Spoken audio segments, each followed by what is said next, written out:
नमस्कार छात्रों, कैसे हो आप सभी। आई होप आप सभी अच्छे होंगे। आइए इस वीडियो में अपन प्रश्नावली 7.1 का क्वेश्चन नंबर 5 को हल करेंगे। देखते हैं प्रश्न संख्या 5 क्या कह रहा है। देखो, प्रश्न नंबर 5 है। प्रिय छात्रों देखिएगा, प्रश्न थोड़ा सा बड़ा है इसलिए मैं प्रश्न को बोर्ड पे नहीं लिखा हूं, आप ऐसे ही समझने की कोशिश कीजिएगा, ठीक है। आइए, प्रश्न कह रहा है किसी कक्षा में 4 मित्र बिंदु ए बी सी डी पर बैठे हुए हैं। मैंने यहाँ पर एक छोटी सी आकृति बनाई है। इस आकृति के माध्यम से इस प्रश्न को अपन समझने की कोशिश करेंगे, ठीक है। तो ये कक्षा है जिसके अंदर 4 मित्र बैठे हुए हैं, ऐसे जैसे ए यहाँ बैठा हुआ है, बी यहाँ है, सी यहाँ है और डी यहाँ पे है। जैसा कि आकृति 7.8 दर्शाया गया है, मैंने आकृति बनाने की यहाँ पर कोशिश की थोड़ी बहुत, अपन इसी से यह आकृति को समझेंगे। आगे देखिएगा, चंपा और चमेली कक्षा के अंदर आती है और कुछ मिनट तक देखने के बाद चंपा चमेली से पूछती है, क्या तुम नहीं सोचती हो कि एबीसीडी एक वर्ग है। चमेली इससे सहमत नहीं है, तो दूर सूत्र का प्रयोग करके बताइए कि इनमें से कौन सही है। तो कहने का मतलब यह है कि चंपा और चमेली कक्षा के अंदर आके देखती है और चंपा चमेली से कहती है, क्या तुम ये नहीं सोचती हो क्या कि जो 4 लड़के या लड़कियां बैठी हुई हैं ये एक वर्ग बना रहे हैं। चमेली से सहमत नहीं है, तो अपने क्या करना है कि दूरी सूत्र से बताना है कि दोनों में से कौन सत्य है। अगर चंपा का कदर सत्य है तो अपन लिखेंगे कि हाँ चंपा सही है, ठीक है। तो यहां देखिएगा, ये एक ऐसा वर्ग बन रहा है। आपको पता होगा कि वर्ग किसे कहते हैं। तो वर्ग किसे कहते हैं जिसकी चारों भुजा समान हो, और हाँ जिसके विक्रम समान होनी चाहिए उसी को तो वर्ग कहेंगे ना पड़े भाई। जिनकी चारों भुजा समान हो और विक्रम भी क्या हो, समान हो, उसे क्या कहेंगे अपने, हाँ ये की है एक वर्ग है। तो आइए इस प्रश्न को आगे हल करते हैं, लेकिन सबसे पहले अपने को इनके निर्देशांक लिखने हैं। जैसे ए बिंदु के निर्देशांक क्या है, बी की क्या है, सी की क्या है और डी की क्या है। तो आइए निर्देशांक इनको अपन मान ज्ञात करते हैं। तो एक के निर्देशांक क्या है, तो देखिएगा ए कहाँ है, तो ए यहाँ है, तो ए के निर्देशांक क्या हो जाएंगे आपके 3 और 4। ये देखो 3 और 4, 3 और 4। उसी प्रकार से बी के निर्देशांक क्या होंगे 6 और 1, 6 और 1। उसी प्रकार से सी के निर्देशांक क्या होंगे, तो सी के क्या होंगे 9 और 4, 9 और 4। उसी प्रकार से डी की क्या होंगे, तो डी का आपका ये रहा, तो 6 और 7, 6 और 7। ये लो, अपन ने सभी बिंदुओं के निर्देशांक लिख लिए हैं। अब दूरी सूत्र द्वारा, दूरी सूत्र द्वारा देखिएगा आगे। दूरी सूत्र क्या होता है पता होगा आपको, अंडररूट x2 माइनस x1 का square plus y2 minus y1 का स्क्वायर। यह आपके दूरी सूत्र का दूरी सूत्र होता है, ठीक है। आगे देखो, अब सबसे पहले अपने को ए बी भुजा निकालनी है। ध्यान सुनना भाई, अगर ए बी भुजा, बी सी भुजा, सी डी भुजा और ए डी भुजा का मान बराबर आता है और इसकी विकर्णों का भी मान बराबर आता है, तो अपन कहेंगे कि हाँ चंपा सही है, क्योंकि एक वर्ग, ये एक वर्ग बन जाएगा उस टाइम। तो सबसे पहले अपन ए बी निकाल रहे हैं, तो लिखेंगे यहाँ पे ए बी बराबर, देखिएगा आगे, ये आपका x1 है, ये y1 है, ये x2 है और ये आपका y2 है, ठीक है।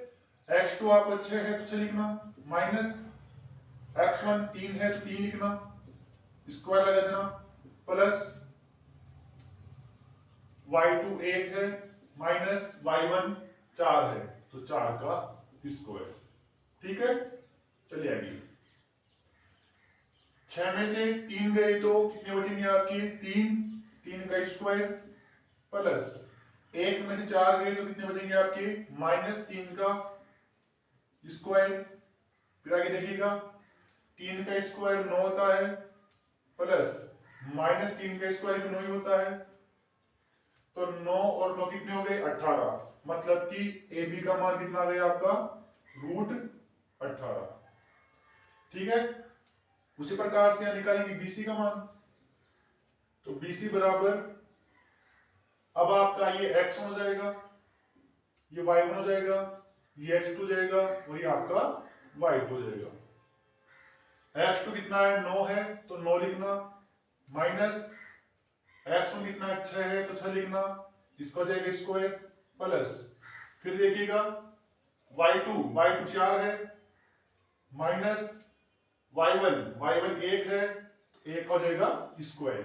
फिर आगे देखो 9 में से 6 गए तो कितने बचेंगे आपके 3, तो 3 का स्क्वायर, प्लस 4 में से 1 गए तो 3 का स्क्वायर, 3 का स्क्वायर 9 और 3 का स्क्वायर भी 9 और 9 और 9 18। तो बीसी का मान भी कितना गया आपका √18।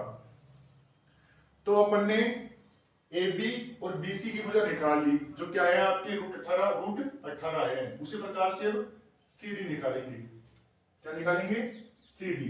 तो सी डी बराबर, सी डी में आपका क्या हो जाएगा, ये x1 है, ये y1 है, ये x2 है और ये आपका y2 है। x2 कितना है 6 है तो 6 लिखना है यहाँ पे, माइनस x1 कितना है 9 है तो 9 लिखना है यहाँ पे स्क्वायर, प्लस y2 कितना है y2 7 है तो 7 लिखना, माइनस y1 कितना है y1 4 है तो 4 लिखना और इसका स्क्वायर लगा देना। फिर आगे देखो वही 6 में से 9 गए तो 6 में से 9 जाता ही नहीं है, तो 9 में से 6 गए तो माइनस के 3 बचेंगे और इसका स्क्वायर, प्लस फिर देखो 7 में से 4 गए तो 3, तो 3 का हो जाएगा आपका स्क्वायर। फिर आगे ध्यान दीजिएगा -3 का स्क्वायर कितना हो जाएगा 9, प्लस -3 का स्क्वायर कितना हो जाएगा 9 और 9 और 9 18। तो मतलब सी डी का मान कितना गया आपका √18 गया। ठीक है, फिर आगे देखिएगा अब निकालेंगे अपन क्या, देखो सी डी निकाल लिया, मतलब ए बी निकाल लिया, बीस निकाल लिया, सी डी निकाल लिया, अब निकालेंगे ए डी, मतलब कि x1 ये है, y1 ये है, x2 ये है, y2 ये है। अब निकालेंगे अपने क्या निकालेंगे ए डी निकालेंगे। ले लीजिए ए डी बराबर वही x2 आपका 6 है तो 6 लिखना, माइनस x1 3 है तो 3 लिखना, इसका स्क्वायर, प्लस y2 7 है, माइनस y1 4 है तो 4 का स्क्वायर। फिर देखो आगे 6 में से 3 गए तो 3 स्क्वायर और 4 में से 7 में से 4 गए तो 3, इसका भी स्क्वायर। फिर आगे देखिएगा 3 का स्क्वायर 9 का और इधर भी 3 का स्क्वायर 9 जाएगा, तो AD का मान कितना जाएगा, तो AD बराबर √18। ठीक है, तो अब अपने को मालूम हो गया है कि AB, BC, CD और AD इन सभी का मान √18 आ रहा है, मतलब AB का मान √18 आ गया, BC का मान √18 आ गया और CD का मान भी √18 आ गए। ठीक है, अब उसी के बाद में अपन क्या करेंगे, इनके विकर्ण निकालेंगे। तो विकर्ण क्या है आपका, एक तो AC है और एक BD है। तो यहाँ तो विकर्ण क्या है आपका AC, तो AC के निर्देशांक क्या है, देखो AC ये रहा आपका A और C, तो AC के निर्देशांक आपके ये तो है, ये वाला और ये वाला। तो अपन क्या करेंगे, आपका x1 है, ये y1 है, ये x2 है और ये y2 है।